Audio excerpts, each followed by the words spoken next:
Greetings and welcome back to Room 303 in our Talks with Walt, as we are calling our readings through the deathbed edition of Walt Whitman's Leaves of Grass. We turn now to one of the more interesting little poems in the Goodbye My Fancy cluster, When the Full-Grown Poet Came. Now, this is poem 20 of the 31 of the Goodbye My Fancy cluster, and our assumptions are that you've been following our stuff at learnstrong.net, down that left-hand side, Talks with Walt, our playlist. Everything from inscriptions all the way up to and including the introductory comments to Goodbye My Fancy, and we just finished with Twilight Song. Now, as we often are wont to do, we will return back to our Nortons to tell us that this was one of 4 poems cut from proof sheets and pasted on blank ends of pages in the Centennial edition of Leaves of Grass 1876, the small edition bound in brown calf. It was printed in the same position, page 359, in the second issue of Leaves of Grass 1876, bound in half cream-colored calf. The final poem of the group, Bathed in War's Perfume, not included in Leaves of Grass 1881. This poem appeared in the volume, Goodbye My Fancy, of 1891, page 14, and was retained in the same position in 92, second annex, Goodbye My Fancy, the only one of the 76 intercalations that was retained in 92. That the poet restored it to life in the present annex accords with his evident early approval in selecting it to appear in the New York Tribune of February 19, 1876, with his preview of his current Leaves of Grass edition. Now, I find this a fascinating poem because in many ways I think that Whitman is trying to channel Dante.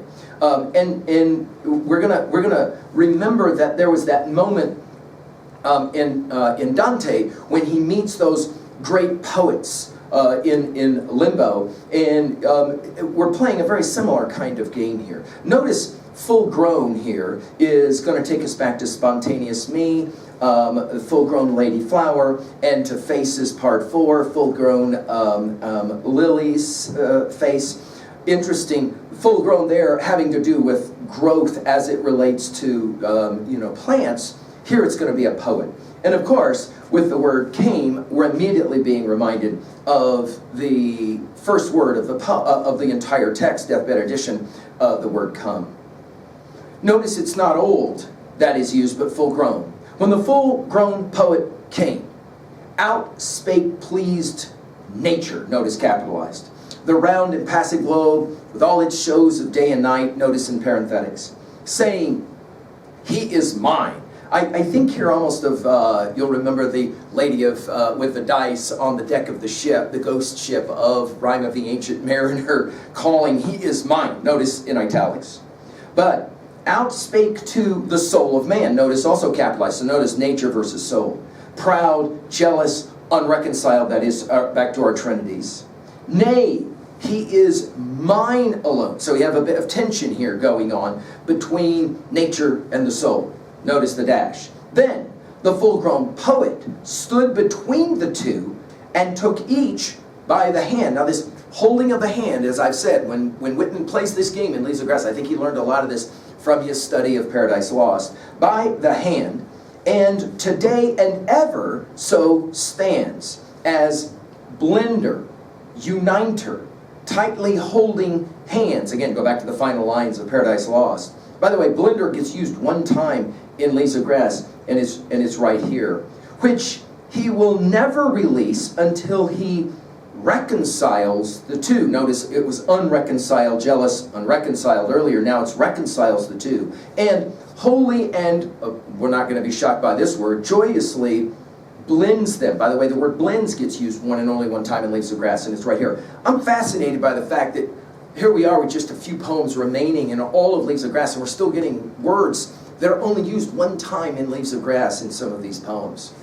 Well, what exactly is it that this little poem is suggesting? I think Whitman is making the argument that great artists, we'll say here about Whitman, great poets, they have this desire to be great blenders, to be great reconcilers of opposites, from the past to the future, from physical to metaphysical, from body to soul or spirit. This is their goal, and I think this is a fascinating little poem to apply, again, to all of those great poets that we might think about in terms of great artists that we might think about in the history of literature.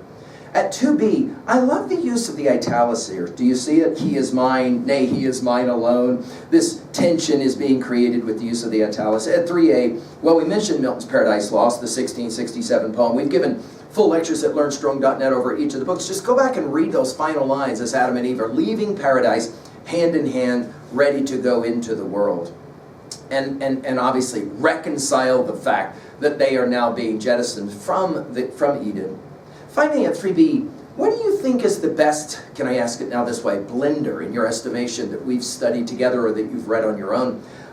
Is it really, you know, some of the greats, Homer, and of course we think of Shakespeare, Chaucer, Milton, Dante. I mean, are those the great ones? Emily Dickinson comes to mind as one of these great kind of blenders of the opposites.